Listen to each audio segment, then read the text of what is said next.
Sa ngalan ng Ama at ng Anak at ng Espiritu Santo. Amen. Sumayin niyo ang Panginoon. At sumain niyo rin. Mga kapatid, tayo magpurit magpasalamat sa Diyos. Ngayon tayo kanyang tinitipon bilang nagkakaisa niyang bayan. Hilingin natin ang tulong ng ating Santo Patrong San Fernando ngayong ating sinasagawa ang ating debosyon sa kanyang karangalan. At upang tayong lahat ay maging karapat-dapat sa pagdiriwang ating pagsisihan ng ating mga nagawang kasalanan. Inaamin ko sa makapangyarihang Diyos at sa inyo mga kapatid na lubha akong nagkasala sa isip, sa salita at sa gawa sa aking pagkukulang. Kaya sinasamo ko sa mahal na Birheng Maria, sa lahat ng mga anghel at mga banal, at sa inyong mga kapatid na ako'y panalangin sa Panginoong ating Diyos. Kaawaan tayo ng makapangyarihang Diyos, patawarin tayo sa ating mga kasalanan, at patnubayan tayo sa buhay na walang hanggan. Amen.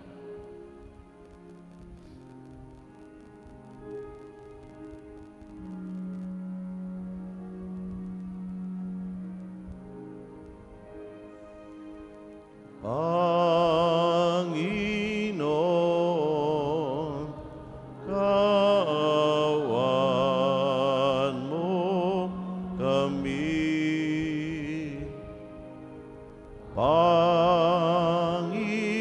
Panginoon, kaawaan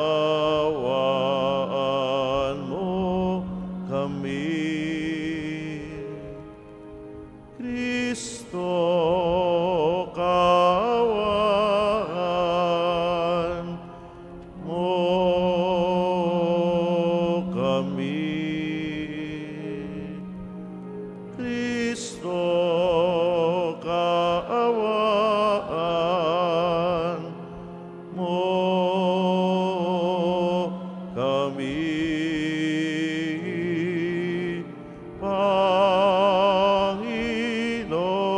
Panginoon, kaawaan mo kami.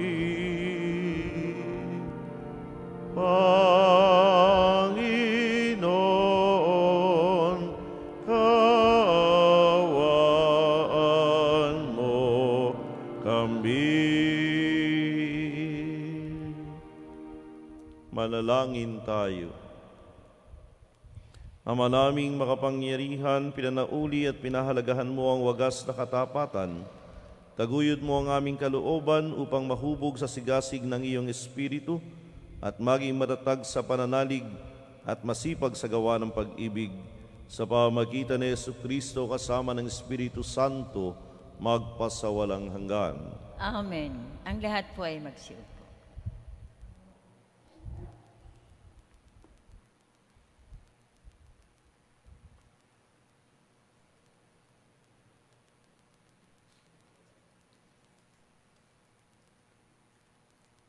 Pagbasa mula sa aklat ni Propeta Jeremias. Sinabi ng Panginoon, parurusahan ko ang sinumang tumatalikod sa akin at nagtitiwala sa kanyang kapwa, sa lakas ng mga taong may hangganan ang buhay. Ang katulad niya ay halamang tumubo sa ilang, sa lupang tigang at sa lupang maalat na walang ibang tumutubo. Walang mabuting mangyayari sa kanya, ngunit maligaya ang taong nananalig sa Panginoon. Pagpapalain ang umaasa sa kanya. Ang katulad niya'y halamang nakatanim sa tabi ng batisan. Ang mga ugat ay patungo sa tubig. Hindi ito manganganib kahit dumating ang tag-init, sapagkat mamamalaging luntian ang mga dahon nito. Kahit di umuulay, wala itong alalahanin. Patuloy pa rin itong mamumunga. Sino ang makakaunawa sa puso ng tao? Ito'y mangdaraya at walang katulad. Wala ng lunas ang kanyang kabulukan. Akong Panginoon ang sumisiyasat sa isip at sumusubok sa puso ng mga tao.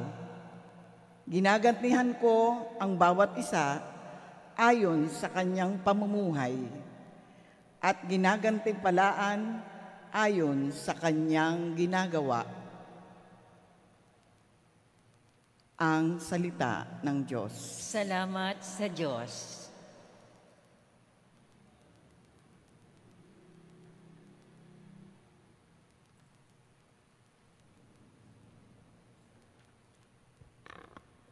Mapalad ang umaasa sa Panginoon tuwina. Mapalad ang umaasa sa Panginoon tuwina. Mapalad ang taong hindi naakit niyong masasama upang sundan niya ang kanilang payo't maling halimbawa. Hindi sumasama sa sinumang taong ang laging adhikay, pagtawanan lamang at hamak-hamakin ang Diyos na dakila. Nagagalak siyang laging magsaliksik ng banal na aral. Ang utos ng poon siyang binubulay sa gabi at araw. Mapalad ang umaasa sa Panginoon tuwina. Ang katulad niya ay isang punong kahoy sa tabing batisan. Sariwa ang dahot, laging namumunga sa kapanahunan, at anumang gawin ay nakatitiyak na magtatagumpay. Mapalad ang umaasa sa Panginoon tuwina. Ngunit ibang-iba ang masamang tao, ipa ang kawangis. Siya'y natatangay at naipapadpad kung hangi umiihip. Sa taong matuwid ay Panginoon ang siyang mag-iingat, ngunit kailanman ang mga masama ay mapapahamak. Mapalad ang umaasa sa Panginoon tuwina. Ang lahat po ay magsitayo.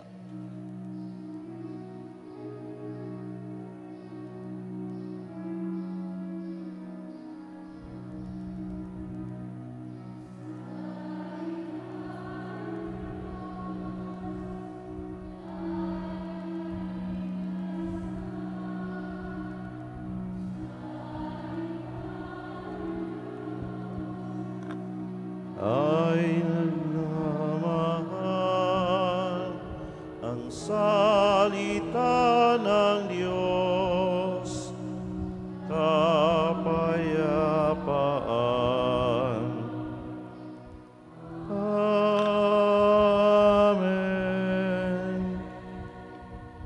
Sumainyo ang Panginoon. At sumainyo rin. Ang mabuting balita ng Panginoon ayon kay San Lucas. Papuri sa iyo, Panginoon. Nung panahong iyon, sinabi ni Jesus sa mga Pariseyo, may isang mayamang nagdaramit ng mamahalin at saganang-sagana sa pagkain araw-araw. At may isa namang pulubing nagngangalang Lazaro, tadtad ng sugat at nakalupasay sa may pintuan ng mayaman upang mamulot kahit mumong nahuhulog mula sa hapag ng mayaman. At doon nilalapitan siya ng aso at dinidilaan ang kanyang mga sugat. Namatay ang pulubi at dinala ng mga anghel sa piling ni Abraham. Namatay ang mayaman at inilibing. Sa gitna ng kanyang pagdurusa sa Hades, tumingala ang mayaman at kanyang natanaw sa malayo si Abraham, kapiling si Lazaro. At sumigaw siya, Amang Abraham, mahabag po kayo sa akin. Utusan ninyo si Lazaro na isawsaw sa tubig ang dulo ng kanyang daliri at palamigin ng aking dila, sapagkat naghihirap ako sa apoy na ito. Ngunit sinabi sa kanya ni Abraham, Anak, alalahanin mong nagpasasaka sa buhay sa ibabaw ng lupa, at si Lazaro'y nagtiis ng kahirapan. Ngunit nga'y inaaliw siya rito, samantalang ikaw namay nagdurusa. Higit sa lahat, iniligay sa pagitan natin ng isang malaking bangin upang ang mga narini ay hindi makaparian at ang mga nariyan ay hindi makaparini. At sinabi ng mayaman, kung gayon po amang Abraham, ipinamamanhi ko sa inyong papuntahin si Lazaro sa bahay ng aking ama, sapagkat ako'y may isang 5 kapatid na lalaki. Paparoonin nga ninyo siya upang balaan sila at nang hindi sila humantong sa dahong ito ng pagdurusa. Ngunit sinabi sa kanya ni Abraham, nasa kanila ang mga sinulat ni Moises at ng mga propeta. Pakinggan nila ang mga iyon. Hindi po sapat ang mga iyon, tugon niya. Ngunit kung pumunta sa kanilang isang patay na muling nabuhay, tatalikdan nila ang kanilang mga kasalanan. Sinabi sa kanya ni Abraham, sinabi sa kanila ni Jesus, kung ayaw nilang pakinggan ang sinulat ni Moises at ng mga propeta, hindi rin nila paniniwalaan kahit ang isang patay na muling nabuhay. Ang mabuting balita ng Panginoon. Pinupuri ka namin, Panginoong Heso Kristo. Ang lahat po'y magsiupo. Magandang umaga po sa inyong lahat. Magandang umaga din po, Father. Ano po ang pagkakaiba ng may pakialam at ng pakialamin? Tila meron pong negative connotation ang salitang pakialamin. Ito yung mga chismosa. Ito yung mga marites. Ito yung mga nanghahalungkat ng buhay ng may buhay. Kaya kung minsan nagkakaaway-away ang magkakapitbahay. Sino ho yung may pakialam? Ito yung may pananagutan. Ito yung alam niya ang kanyang tungkulin sa kanyang kapwa. Na sila'y tulungan, sila ay alalahanin, sila ay bigyan ng pansin. Tila ito po ang binabanggit na diwa sa ating ebanghelyo. May isang mayaman na sagana sa pagkain, sagana sa buhay, at mayroong isang pulubi na nasa sa ilalim ng kanyang hapag. Kung tutuusin, ang mayaman ay wala namang ginawang masasabi po natin na makakasakit doon sa pulubi. Wala naman siyang ginawang maaaring maging dahilan para masaktan ng pulubi. Ni hindi nga niya ipinagtabuyan, ni hindi nga niya ipinahabol sa aso, ni hindi nga niya sinaktan. Pero ang tanong, may pakialam kaya siya doon sa pulubing yun? Meron kaya siyang ginawang mabuti para man lamang maibsan ang gutom ng isang nangangailangan? Wala siyang ginawa. Kung hindi yung pulubi, nag-iintay lamang ng mga mumu na nalalaglag mula doon sa kinakain ng mayaman. Ito po yung sabi natin ay muyang, kung inyong maalaala sa wikang Pilipino. Ito yung mga tira-tira o yung mga maliliit na bahagi na nalalaglag. Isipin ho ninyo bago ka makaipon at bago ka makapuno ng iyong kamay para makain ang ganong hamugmog, ang tagal nun. Pwede namang kumuha ng isang bahagi yung mayaman ng kanyang kinakain at ibigay, pero hindi niya ginawa yun.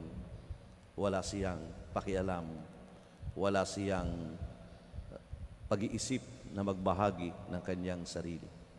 Kaya po hindi katakataka nang sila ay pareho ng yumao, ang mayaman ay napapunta sa kaparusahang walang hanggan. Hindi dahil sa siya'y mayaman, kaya siya'y napapunta doon. Baka po isipin ng iba na pag mayaman, punta agad ng impyerno. Kung hindi, ang naging dahilan ay sapagkat wala siyang ginawang mabuti sa kanyang kapwa. Hindi niya ipinakita yung kanyang pananagutan sa kanyang kapwa-tao. Samantalang yung mahirap, yung pulubi, napapunta sa piling ng Diyos. Hindi dahil marahil sa siya ay mahirap o pulubi, kundi dahil marahil ang kanyang buhay ay naging karapat-dapat sa paningin ng ating Panginoon Diyos. Dito po natin makikita ang buhay natin mismo. Ang buhay natin ay buhay pananagutan. Ang buhay natin ay buhay pakikisangkot sa ating kapwa-tao. Lalo na po sa kaisipan ni Pope Francis, parati niyang sinasabi, we are the Synodal Church. Tayo ang simbahang sinodal. Simbahang sama-samang naglalakbay. At kapag tayo sama-sama, hindi mo dapat kinakalimutan ang iba. Hindi pwedeng ikay saganang-sagana at ang iba naman ay dusang-dusa. Hindi pwedeng ikaw ay meron pero ang iba ay wala. Hindi pwedeng ikaw lang ang umaasenso sa buhay, lalo tigit sa buhay espiritualidad, samantalang ang iba ay naiiwan. Kaya ang buhay ay buhay pagmimisyon. Ang buhay ay isang buhay pananagutan. Kaya nga po meron tayong inaawit, lalo tigit ngayong panahon ng Kwaresma. Ang sabi natin, walang sino man ang nabubuhay sa kaniyang sarili lamang. Tayong lahat ay may pananagutan. Ito ang pinapalala sa atin, lalo tigit ngayong pong panahon ng Kwaresma, na kung saan tayo tinuturuan na tanggihan ang tawag ng ating sarili. Kaya nga may tatlong haligi ang panahon ng Kwaresma: ang pananalangin, ang pag-aayuno, at ang paglilimos. Ipinapaalaala sa atin na mas dagdagan ang ating pakipag-ugnayan sa Diyos para makita natin ang ating kaugnayan sa ating kapwa-tao, ang ating pananagutan sa ating kapwa-tao. Kaya nawa ang diwa ng ating Ebanghelyo at ang panahong ito ay patuloy na maghamon sa atin para tingnan ano ang ating tungkulin sa ating kapwa. Kaya nga po, meron tayong tinatawag ngayon na alay kapwa. Iniaalay ang sarili para sa kapwang nangangailangan. Upang sa ating paglalakbay, wala tayong naiiwan, wala tayong napapabayaan. Sawa ang ating buhay ay buhay may pakialam. Iwanan natin yung pagiging pakialamin, sapagat ito kumisan ang nagiging dahilan para tayo ay hindi makagawa ng ating tama at dapat na tungkulin sa ating kapwa. May pakialam tayo, may pananagutan tayo, sapagat tayo nabubuhay hindi lamang para sa sarili.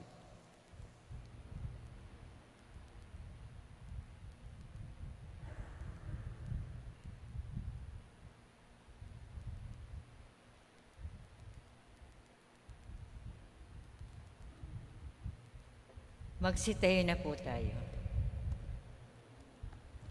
Mga kapatid, habang inaalala natin ang pangailangan ng mga dukha, lumapit tayo sa ating Diyos na nagbahagi sa lahat ng kanyang kayamanan sa pagsugo ng kanyang anak sa mundo. Ang ating tugon, Panginoon, dinggin mo ang aming panalangin. Panginoon, dinggin mo ang aming panalangin. Ang simbahan, naway maipadama ang habag ni Kristo sa mga dukha na nagpupunyagi para sa isang higit na makatarungang lipunan. Manalangin tayo sa Panginoon. Panginoon, dinggin mo ang aming panalangin. Ang mga natutuksong maging alipin ng kayamanan at kapanatagang dulot ng mga material na bagay, naway makaunawa na nagmumula ang espiritual na kahirapan sa pagtangging magbahagi sa kapwa. Manalangin tayo sa Panginoon. Panginoon, dinggin mo ang aming panalangin. Tayong lahat, naway tumanggap ng biyayang magpakita ng awa at habag, pangunawa at pagiging bukas palad sa mga nangangailangan. Manalangin tayo sa Panginoon. Panginoon, dinggin mo ang aming panalangin. Ang mga may sakit, naway palakasin ng init na mapagmahal na presensya ng Panginoon. Manalangin tayo sa Panginoon. Panginoon, dinggin mo ang aming panalangin. Ang mga namayapa, naway makabahagi sa kaligayahan at kapayapaan ng kaharian ng Diyos. Manalangin tayo sa Panginoon. Panginoon, dinggin mo ang aming panalangin. Ama naming nasa langit, sa iyong pag-ibig at habag, puspusin mo kami ng iyong nag-uumapaw na kabutihang loob at tulungan kaming dumamay sa mga kapuspalad. Nadalangin namin ito sa pamamagitan ni Kristo na aming Panginoon. Amen. Ang lahat po ay magsiupo.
Magsitayo po ang lahat.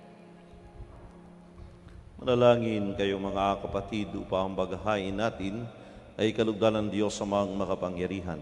Tanggapin nawa ng Panginoon itong paghahain sa iyong mga kamay, sa kapuringan at karangalan sa ating kapakinabangan at sa buong sambayan niyang banal.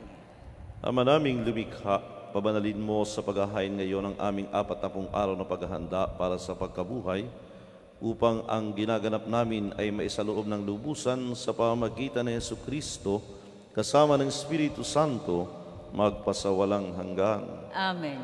Sumainyo ang Panginoon. At sumainyo. Itaas sa Diyos ang inyong puso at diwa. Itinaas na namin sa Panginoon. Pasalamatan natin ang Panginoong ating Diyos. Marapat na siya ay pasalamatan. Ama naming makapangyarihan, tunay ngang marapat na ikaw ay aming pasalamatan sa pamamagitan ng Jesucristo na aming Panginoon.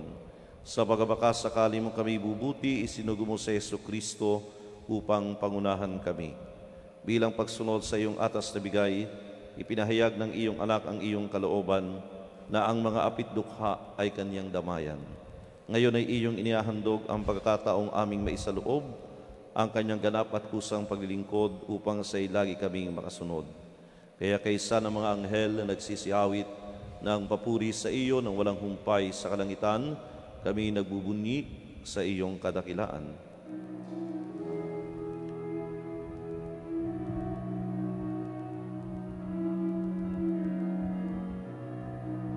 Manal ka poong may kapal, manal ang iyong pangalan. Banal ang iyong kaharian, langit lupa'y nagpupugay sa iyong kadakilaan. Dinadakila ng lahat ang naparito mong anak, na siyang nagmulat sa bulag, sa pilay ay nagpalakad, nakiramay sa lahat. Ang lahat po ay magsiluhod. Ama naming banal, ikaw ang bukal ng tanang kabanalan, kaya't sa pamamagitan ng iyong Espiritu, gayong banal ng mga kaloob na ito, upang para sa amin ay maging katawan at dugo ng aming Panginoong Hesukristo.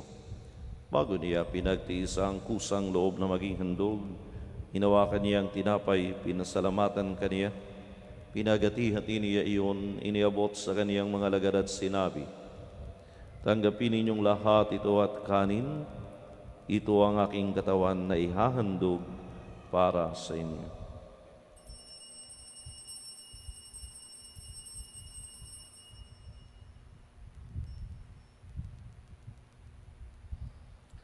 Ngayon din naman nung matapos ang hapunan, hinawakan niya ang kalis, muli kaniyang pinasalamatan. Iniabot niya ang kalis sa kaniyang mga lagad at sinabi, tanggapin ninyong lahat ito at inumin, ito ang kalis ng aking dugo, ng bago't walang hanggang tipan. Ang aking dugo na ibubuhos para sa inyo at para sa lahat sa kapagpapatawad ang mga kasalanan. Gawin ninyo ito sa pag-alala sa akin.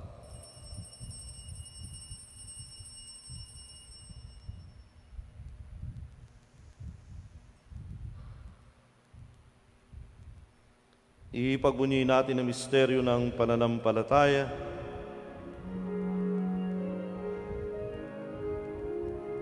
Si Kristo ay gutain, sarili ay inihain, bilang pagkaitinumi, pinagsasaluhan natin, hanggang sa siya'y dumating, hanggang sa siya'y dumating.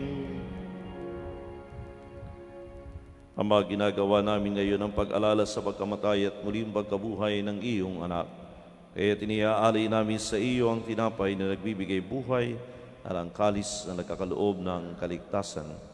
Kami nagpapasalamat dahil kami iyong minarapat na tumayo sa harap mo para maglingkod sa iyo. Sinasamo namin kami magsasalo-salo sa katawan at dugo ni Kristo ay buklod sa pagkakaisa sa pamamagitan ng Espiritu Santo.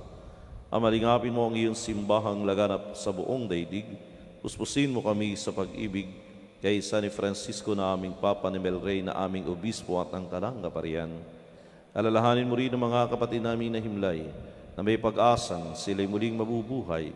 Gayon din ang lahat ng mga pumanaw, kawan mo sila't patuloyin sa iyong kaliwanagan, kawan mo't paginabatin kaming lahat, na makasalo sa iyong buhay na walang wakas.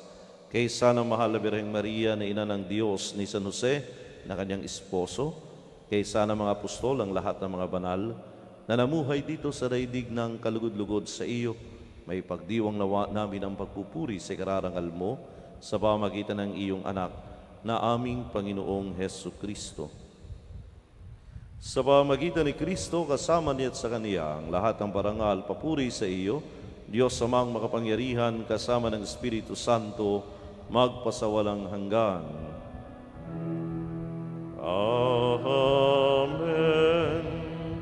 Amen. Amen. Ang lahat po ay magsitayo. Taglay ang pag-ibig sa Diyos, sama-sama tayong tumawag sa ating Ama sa langit.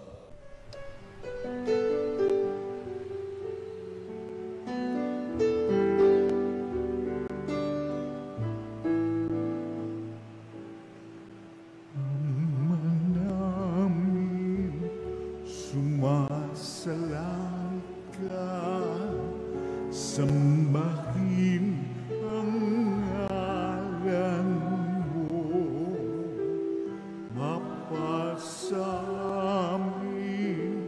ang kaharian mo, sundin ang loob mo, dito sa lupa para ng sa langit. Bigyan mo po kami ngayon ng aming kakanin sa araw-araw, at patawarin mo kami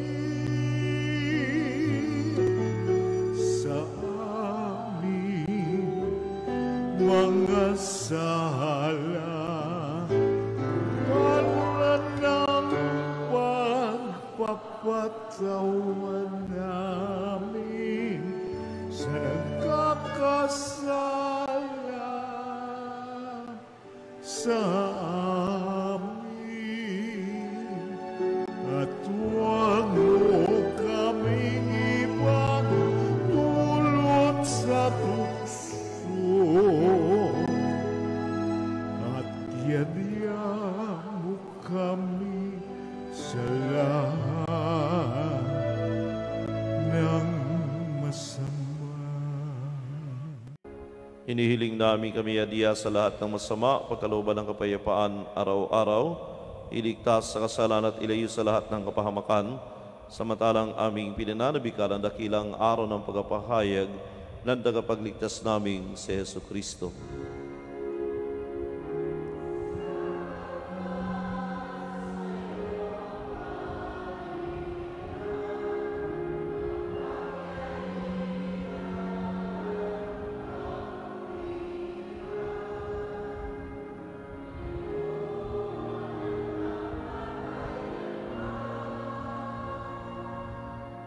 Ngayon at magpakailanman.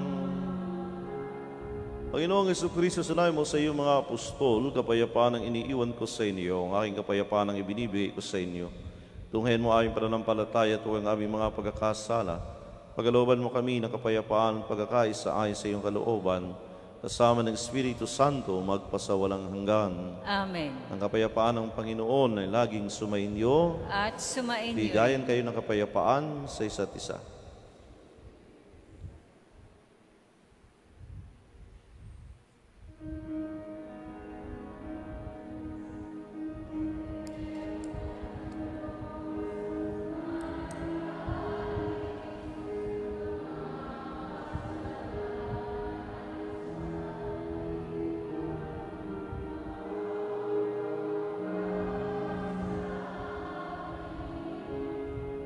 maawa ka sa amin.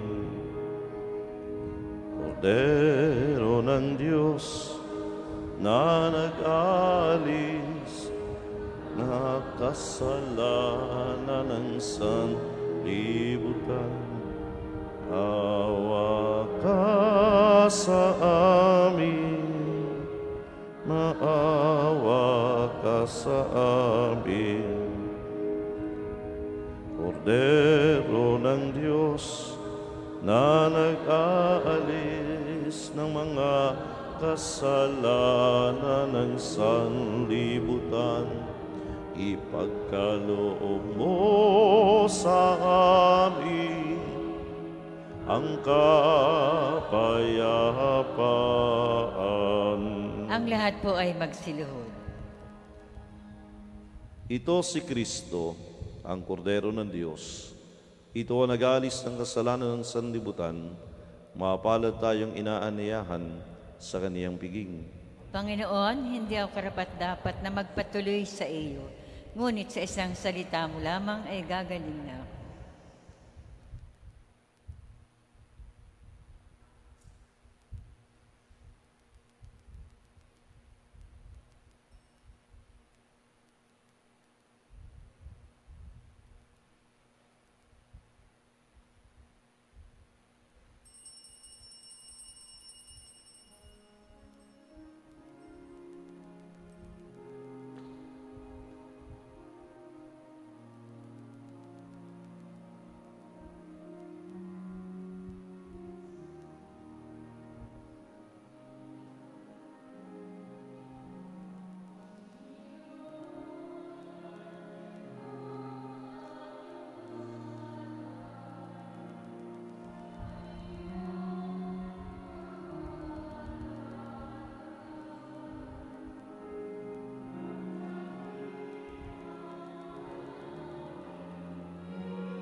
Magsitayo na po tayo.